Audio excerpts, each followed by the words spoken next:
Hello. Hello ಹೇಳಿ. ನಾವ್ hacker ರೀ ಮಾತಾಡ್ತಾ ಇರೋದು. ನಿಮ್ ಫೋನ್ ಹ್ಯಾಕ್ ಮಾಡಿದ್ದೀನಿ. ಯಾರು ನನ್ನ ಫೋನಾ? ಹೌದು, ನಿಮ್ ಫೋನಲ್ಲಿರೋ ಡೀಟೇಲ್ಸ್ ಎಲ್ಲ ನಾನು ತಗೊಂಡಿದ್ದೀನಿ. ನಿಮ್ ಪರ್ಸನಲ್ ಫೋಟೋಸ್ ವಿಡಿಯೋಸ್ ಎಲ್ಲ ನಾನು ಹ್ಯಾಕ್ ಮಾಡಿದ್ದೀನಿ. ಹಲೋ ಪುಣ್ಯಾತ್ಮ, ನನ್ನ ಫೋನ್ ಯಾಕಪ್ಪ ಹಾಕ್ ಮಾಡಿ? ಅಯ್ಯೋ ರಾಮ, ನೋಡಿ, ಬ್ಯಾಂಕ್ ಡೀಟೇಲ್ಸ್ ನಿಮ್ದು ಪರ್ಸನಲ್ ಫೋಟೋಸ್ ಎಲ್ಲ ನನ್ನ ಹತ್ರ ಇದೆ ಇವಾಗ. ಅಲ್ಲ ಕಣ ಪುಣ್ಯಾತ್ಮ, ನನ್ ಯಾವ್ದು ಆಯ್ತು ಕೋಳಿ ಕಾಲ್ ಮುಳ್ದಂಗೆ ಅಂತ ನನ್ನ ಫೋನ್ ಯಾಕಪ್ಪ ಹಾಕ್ ಮಾಡಿದೆ ಅಂತಂದ್ರೆ ಏನೋ ಸಿಕ್ಕದ ನಿನ್ಗ ನನ್ನಿಂದ? ನೋಡಿ, ನನ್ಗೆ ಅವೆಲ್ಲ ಗೊತ್ತಿಲ್ಲ. ಈ ಫೋನ್ ಈಗ ನಾ ಫೋನ್ ಮಾಡಿರೋ ಫೋನ್ ಹ್ಯಾಕ್ ಮಾಡಿದ್ದೀನಿ. ಎಲ್ಲ ಫೋಟೋ ವಿಡಿಯೋಸ್ ಎಲ್ಲ ನನ್ನ ಹತ್ರ ಇದೆ. ನಾನು ಹೇಳ್ದಂಗೆ ಕೇಳಿಲ್ಲ ಅಂತಂದ್ರೆ ಸೋಷಿಯಲ್ ಮೀಡಿಯಾದಲ್ಲಿ ಹಾಕ್ಬಿಡ್ತೀನಿ.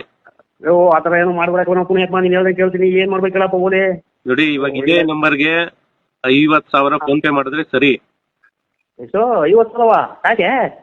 ಸಾಕು 50,000 ಮಾಡಿ. ಇಲ್ಲ ಅಂತ ಅಂದ್ರೆ ನಿಜವಾಗ್ಲೂ ಎಲ್ಲ ಸೋಷಿಯಲ್ ಮೀಡಿಯಾದಲ್ಲಿ ಹಾಕ್ಬಿಡ್ತೀನಿ ನಿಮ್ ವಿಡಿಯೋಸ್ ಎಲ್ಲ. ಪುಣ್ಯಾತ್ಮ, ನಮ್ಮ ಅಜ್ಜಿ ಸೊತ್ತೋಗೋರೆ ಅಂದ್ಬಿಟ್ಟು ನಾನು ಅವ್ನ ನೆನ್ಪಿಗೆ ಅಂದ್ಬಿಟ್ಟು ನಾನು ಈ ಮೊಬೈಲ ಕೀಪ್ಯಾಡ ಮೊಬೈಲ ಮಡಿಕೊಂಡಿನಿ. ನೀನು ಈ ಮೊಬೈಲ್ ಹ್ಯಾಕ್ ಮಾಡೀನಿ ಅಂತ ಯಾರು ನೀನು? ಯಾವ ಸಿಮೆ ಹಾಕಲ್ಲ ನೀನು?